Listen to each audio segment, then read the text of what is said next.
Možemo da počnemo. Uvaženi gosti, poštovane koleginice i kolege novinari, dobar dan i dobrodošli u Medija centar na zajedničku konferenciju za novinare Stranke moderne Srbije, Građanskog demokratskog foruma i Tolerancije Srbije.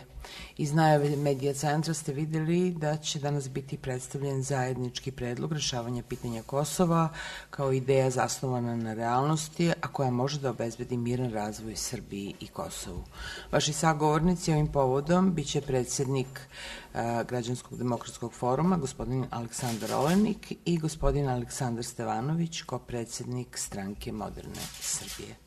Pre nego dam reč gospodinu Oleniku, zamolit ću vas da se upišete u spisak prisutnih i da naravno zatražite mikrofon prilikom postavljanja pitanja i da se predstavite imenom i redakcijom. Reč ima predsednik Građanskog demokratskog foruma, gospodin Olenik, izvolite. Izvolite, gospodine Stevanović. Da, ko što ime kaže, mi se lako dogovorimo oko većine stvari u politici. Pa generalno, kad smo ulazili u politiku, bili smo mišljenja da je nešto što se kod nas dugo godina zove državotvornost jedna bitna stvar. I da je politika kada nudite rešenja i za najteža pitanja. Pitanje Kosova je, nažalost, postalo pitanje gde je glavni nacionalni sport bežanje od tog nuđenja rešenja ili nuđenja rešenja koja to u stvari nisu, nego više liče na spiskove lepih želja, ptice, cveće i drveće i nadu da će se pojaviti neka neočekivana sila koja će taj problem rešiti, tako da i mi ovde, a i naši sugrađani na Kosovu budu potpuni pobednici i da se svima ispune sve želje.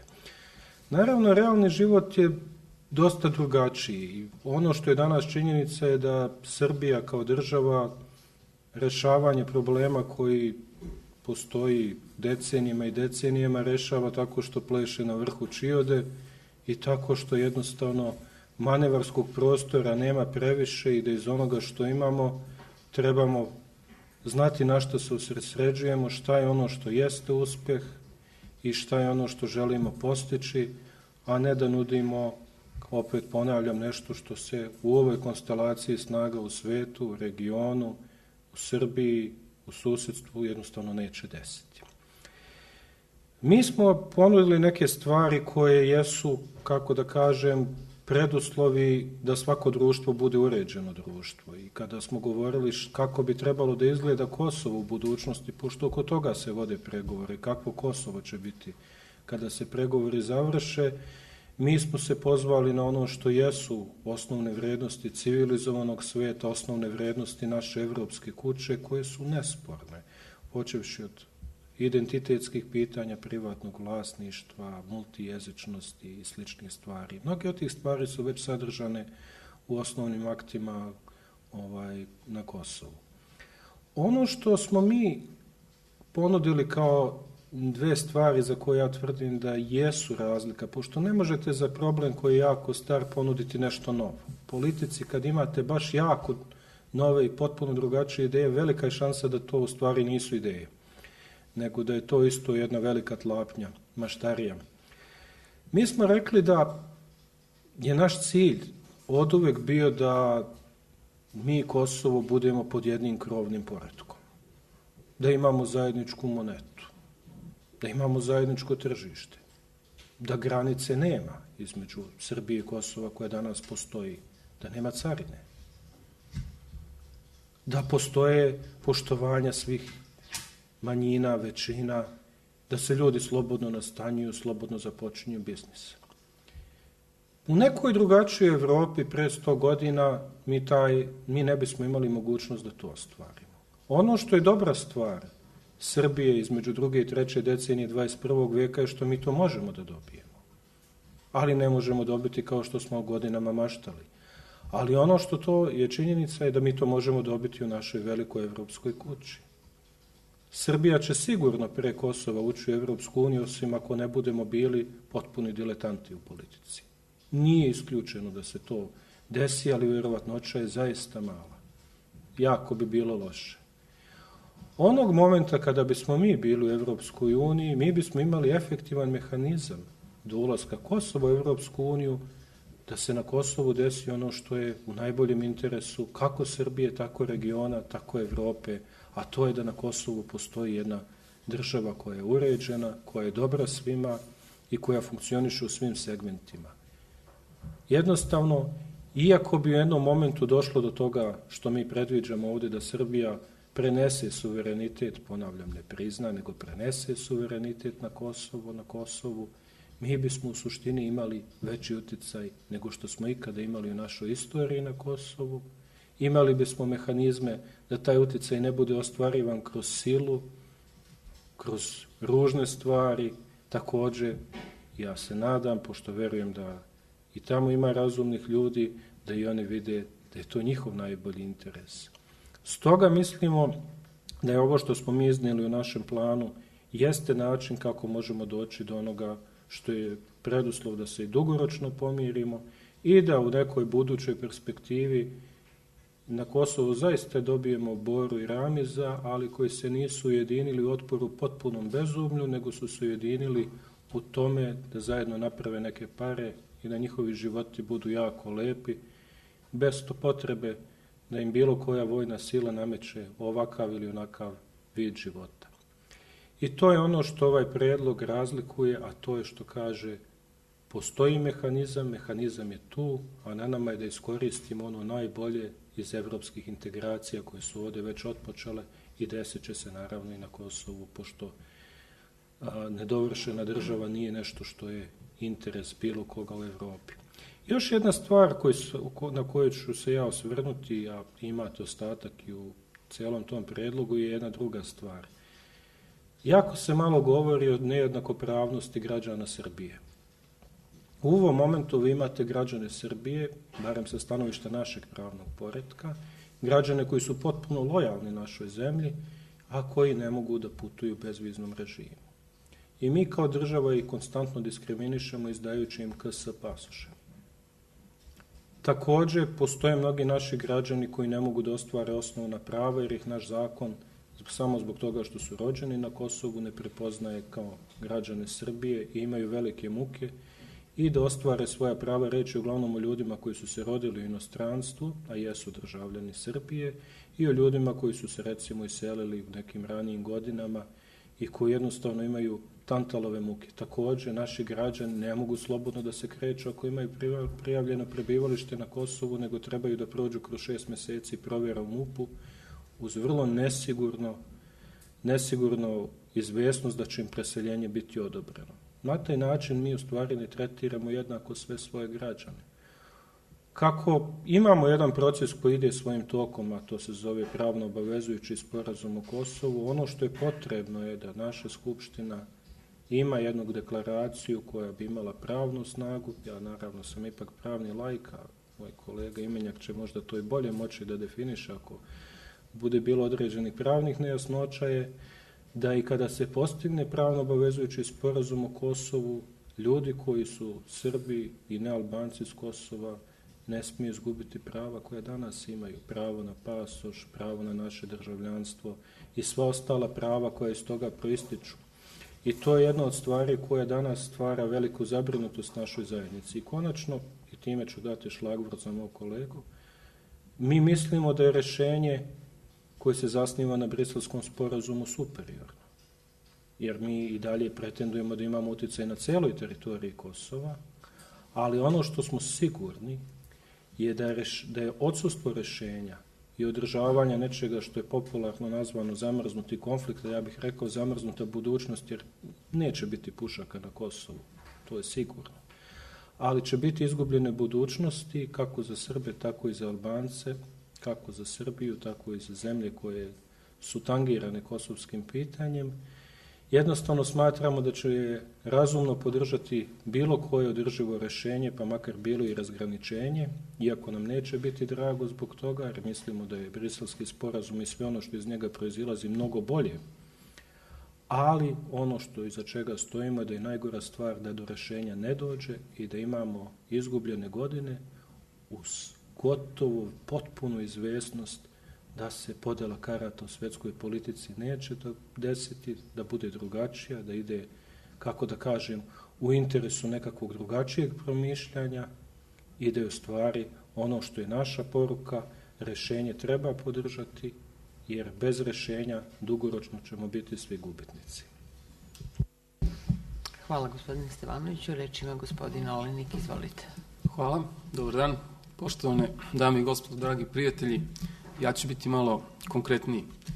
Mi smatramo da u ovom trenutku u Srbiji nije pitanje da li ćemo priznati Kosovo, nego je pitanje kada ćemo to uraditi i kako i na koji način. Svi ostali razgovori su prodavanje magle i bukvalno dalji nastavak na zaljuđivanju građana, iskrivanje, guranje glave u pesak, iskrivanje glave, iskrivanje od istine. Međutim, pre nego što krenem na te detaljnije informacije, uvek mora da se kaže kako smo došli tu gde smo. A ovde smo u ovoj situaciji da možemo da biramo samo kada ćemo i kako da priznamo Kosovo zaslugom onih koji su krajem 90-ih i 90-ih sprovodili vlast i donosili tragične odluke, a to su onda bili Milošević, Šešelj, a sa njima naravno i Dačić i Vučić, koji to i danas rade.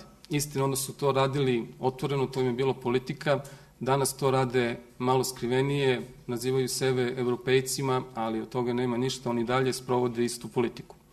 Ta tragična politika je najviše izražena u odluci da se protiv Albanaca, protiv naših građana albanske nacionalnosti na Kosovu upotrebi vojska, policija, paravojne formacije, a još tragičnija odluka od te je da se uđe u sukob sa NATO savezom, što je naravno dovelo do kapitulacije, do 99. do šatorskog kumanovskog potpisa kapitulacije, kako sam rekao, i povlačenja srpskih vojske, policije i organa sa Kosova.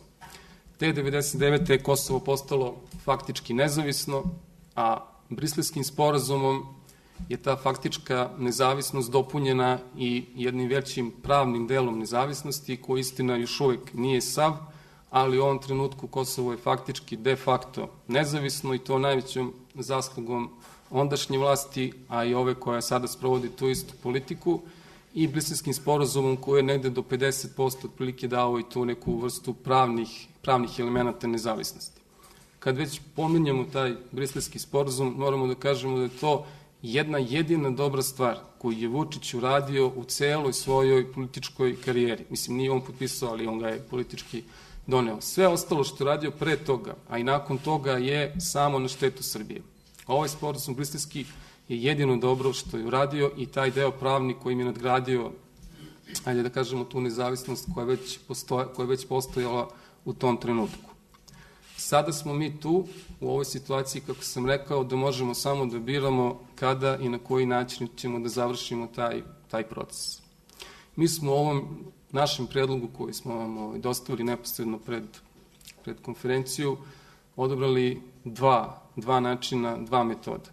Prvi je onaj bolji i onaj na kojem mi insistiramo i koji je u skladu sa 21. vekom i pravima i statusom koji smo do sada imamo i koji smo razvili, a to je da se do sporazuma dođe na osnovu Briselskog sporazuma, da to bude nadgrađeni Briselski sporazum kojim bi mi na Kosovo preneli taj drugi deo pravnih elemenata državnosti koji u ovom trenutku nema, osim potpisivanja same nezavisnosti, što bi ostavili za moment stupanja Kosova u Evropsku uniju, kada bi bukvalno formalno jedan dan nakon tog njihovog stupanja u Evropsku uniju i mi potpisali tu nezavisnost. Smatramo da je to u ovom trenutku najbolje, najefikasnije rešenje i rešenje koje dovodi do stabilnosti u Srbiji i u Kosovu, što je prvi osnovni uslov da društvo, države u Srbiji i na Kosovu krenu dalje u razvitak i ekonomski, pravni, politički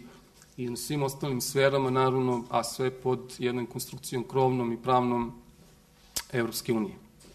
Druga opcija koju moramo da pomenemo i koja je naravno po dosta aspekata lošija od ove prve, ali prosto je realna, a mi kao realni političari moramo da sagledamo sve probleme i sve načine na koji možemo da rešimo neki problem i ne smemo da bežimo od ni od jednog rešenja koje može da dovede do stabilnosti, a to je to famozno razgraničenje o kome se i čak i u ovom trenutku ne zna ništa konkretno, ali je na nama kao odgovornim i realnim političarima obaveza da kažemo odmah unapred da ako je to jedini način i ako je to rešenje koje će obe strane da podrže, i ako to rešenje, ta podela, odnosno razgraničenje, u sebi sadrži sve elemente svih osnovnih 5 sloboda Evropske unije, da je to nešto što će mi da podržimo. U tom slučaju, pošto bi došlo do razgraničenja, odnosno promene granica u većem ili manjem delu, i Kosovo i Srbija bi imali i nove granice. Tako da je pravno formalno potrebno da se nakon tog razgraničenja i potpisivanja odmah dođe do međusobnog priznanja Kosova i Srbije u novim granicama, jer je došlo do promene veće ili manje, to u ovom trenutku ne znamo. Ponovo bih se vratio na to da smatramo da je ovo daleko lošije rešenje od onog prvog, odnosno od sporazuma koji se nastavlja, odnosno koji proizilazi iz samog Briselskog sporazuma. Taj sporazum naravno se ne primenjuje uopšte ili ne primenjuje u celosti, ali je u svakom slučaju dobra osnova za budući sporazum. Toliko od mene. Ako imate pitanja, tu smo. Hvala. Izvolite. Bi zamolila mikrofon.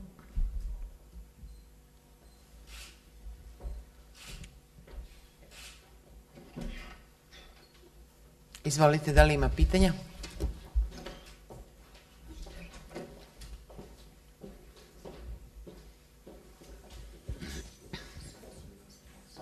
Gospodin hoće da postavi pitanje. Izvolite. Dobar dan, Aleksandar Vukalović, ja sam u udruženju E-sigurnost, inače u Nacionalnom konventu i jedan od 30 predstavnika Nacionalnog konventa koji je svoje lično mišljenje izneo predsjedniku o rešenju Kosova. Dosta sam iznenađen vašim govorom i materijalom, a sad ću vam reći zašto. Sve što ste rekli je tačno i to je neverovatno retko za Srbiju. Međutim, ima par problema. Jedan od problema je, pa vas molim da mi to komentarišete, što su vaši predlozi zasnovani na razumno. A to bi verovatno, možda nije prvi put, ali bila redak slučaj u Srbiji da se nešto odmota razumno. To je jedna stvar. A ne vidim ni jedan razlog, spolja gledano izvan ove sobe, da je to moguće.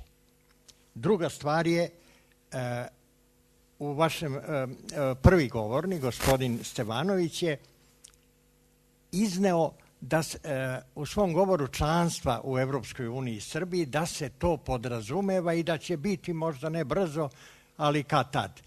Ja koliko vidim, mi smo svakog dana sve dalje od Evropske unije organizovano i na radost većine. Pa ne znam kako to podrazumevate. Možda vi imate neke informacije ili saznanja koja nisu javno dostupne. Sljedeća stvar je, proglasili ste odluke Miloševića u vezi Kosova i tako dalje tragičnim, a ja mislim da je sve što je Milošević uradio tada i što današnja vlast radi, da je krajnje uspešno.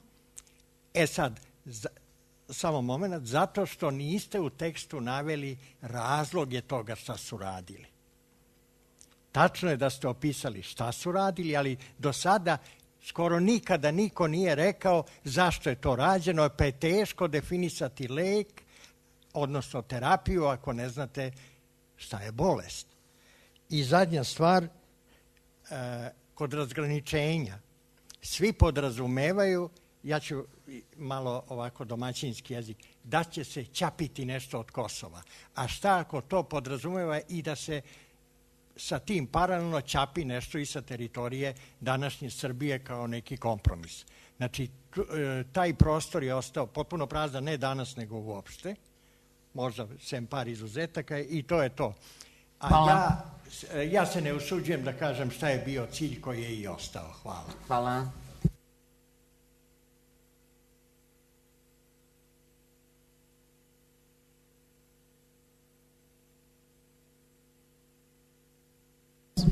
Vezano, pošto je blizu, pa nekako se čujemo, pa nisam uključio, ali dobro za snimanje. Jeste, vodimo politiku zasnovanu na razumu i smatramo da Srbija zadnjih 200 godina luta istok, zapad, vamo, tamo, zato što se politika ne bazira na razumu nego na nekim ličnim, privatnim interesima ili emocijama. Politika ne bi trebala da bude zasnovana na emocija, volim, ne volim, mrzim, na lažnim optužbama, nego na čistom razumu.